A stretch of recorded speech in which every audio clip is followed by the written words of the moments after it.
नमस्कार साथियों, झारखंड के मध्यकालीन इतिहास में उत्तर मुगल काल में हम लोग आज पोरहाट के शिव वंश की चर्चा करेंगे, यानी सिंहभूम के शिव वंश की चर्चा करेंगे। मैं कृष्णा, आप देख रहे हैं अपना YouTube channel Krishna sir GS knowledge में। साथियों, सिंहभूम का शिव वंश है कहाँ? तो आज के पश्चिमी सिंहभूम में पड़ता है। और ये पश्चिमी सिंहभूम कहाँ है? तो झारखंड राज्य के दक्षिण में स्थित है, उड़ीसा राज्य के उत्तर में, और इसके उत्तर पूर्व में अर्थात पश्चिमी सिंहभूम या सिंहभूम का शिव वंश के उत्तर पूर्व में हम लोग या पश्चिमी सिंहभूम में देखेंगे सरायकेला खरसवां है। तो साथियों, आज उत्तर मुगल कालीन झारखंड के जो कार्यकाल 1707 से 1765 देख रहे हैं, इसी के अंतर्गत हम सिंहभूम का शिव वंश की चर्चा करेंगे। तो इस समय उत्तर मुगल काल के अंतर्गत सिंहभूम के शिव वंश के शासक या उनके समकालीन कौन थे? काशीराम सिंह शासक थे। कहाँ के? सिंहभूम के शिव वंश के। तो ये महिपाल सिंह के उत्तराधिकारी थे। महिपाल सिंह कौन थे? तो औरंगजेब के समकालीन शिववंशी शासक महिपाल सिंह थे। और महिपाल सिंह पर औरंगजेब या मुगलों का कोई प्रभाव नहीं रहा, वो स्वतंत्र रूप से शासन कर रहे थे। तो काशीराम के समकालीन उत्तर मुगल बादशाह बहादुर शाह जफर प्रथम देश 1707 से 1712 ईस्वी गद्दी पे बैठे थे। काशीराम की मृत्यु के बाद छत्र सिंह गद्दी बैठे। छत्र सिंह की मृत्यु के बाद अर्जुन सिंह प्रथम गद्दी पे बैठे। इन दोनों के कार्यकाल इतिहास की वैसा जानकारी हमें उपलब्ध नहीं हो पाया है। इनके बाद अर्जुन सिंह के बाद देखेंगे जगन्नाथ सिंह गद्दी पे बैठे। जगन्नाथ सिंह के दो पुत्र थे, पुरुषोत्तम सिंह और विक्रम सिंह। तो पुरुषोत्तम सिंह गद्दी बैठे थे, उस समय उनकी मृत्यु हो गई। इनके मृत्यु के समय इनकी पत्नी गर्भवती थी और शासन का सारा कार्यभार पुरुषोत्तम सिंह के भाई विक्रम सिंह संभाल रहे थे। तो साथियों, पुरुषोत्तम सिंह की पत्नी ने एक बच्चे को, एक बालक को जन्म दिया जिसका नाम अर्जुन सिंह द्वितीय रखा। अब विक्रम सिंह हुए अर्जुन सिंह द्वितीय के चाचा हुए। तो चाचा ने अपने भतीजे अर्जुन सिंह द्वितीय का पालन पोषण किया, और जब अर्जुन सिंह द्वितीय बड़े हो गए, वयस्क हो गए, तो अपने इस कार्य के लिए, अपनी देखभाल के लिए, सेवा के लिए कहिए, तो अपने पितृत्व के कारण अपने चाचा विक्रम सिंह को एक जागीर दिया जिसे सिंहभूम पीर कहा जाता है। सिंहभूम पीर में 12 गांव शामिल थे और यह 12 गांव 60 वर्ग किलोमीटर क्षेत्रों में फैला हुआ था। इस तरह देखेंगे कि विक्रम सिंह ने इस गांव का जो शासन 12 गांव मिला था उनको विस्तार करना प्रारंभ किया और एक विशाल राज्य स्थापित किया जिसकी राजधानी सरायकेला को रखा, जिसे सरायकेला राज्य के नाम से जाना गया। अब विक्रम सिंह यही नहीं रुका।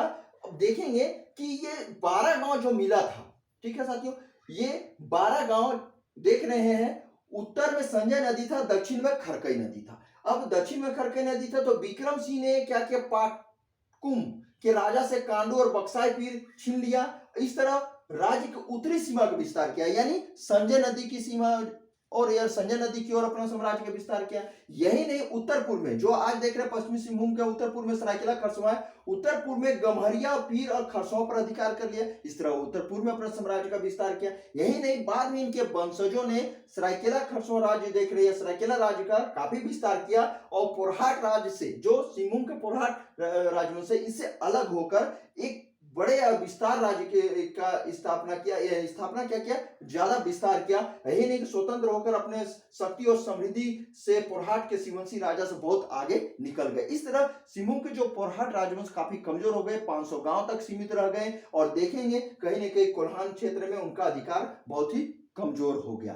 तो अब बात करेंगे हम लोग साथियों पुरुषोत्तम सिंह के बेटे या पुत्र अर्जुन सिंह द्वितीय का। तो पोरहाट के शिववंशी राजा अर्जुन सिंह द्वितीय का उत्तराधिकारी अमर सिंह थे। अमर सिंह के विषय में उतनी जानकारी का अभाव है। अमर सिंह के बाद जगन्नाथ सिंह चतुर्थ गद्दी पे बैठे। जब पोरहाट राजवंश की गद्दी पे बैठे थे उस समय इनके शासन का समय, अब देखेंगे, आंतरिक और बाह्य रूप से उपद्रव काफी मची हुई थी, काफी परेशान थे, त्रस्त हो गए थे।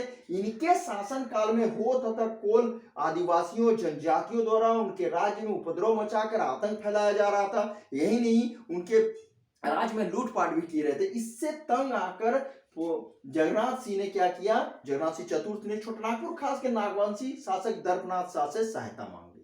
किसके खिलाफ? ये हो और कोल आदिवासियों के खिलाफ। अब नागवंशी शासक दर्पनाथ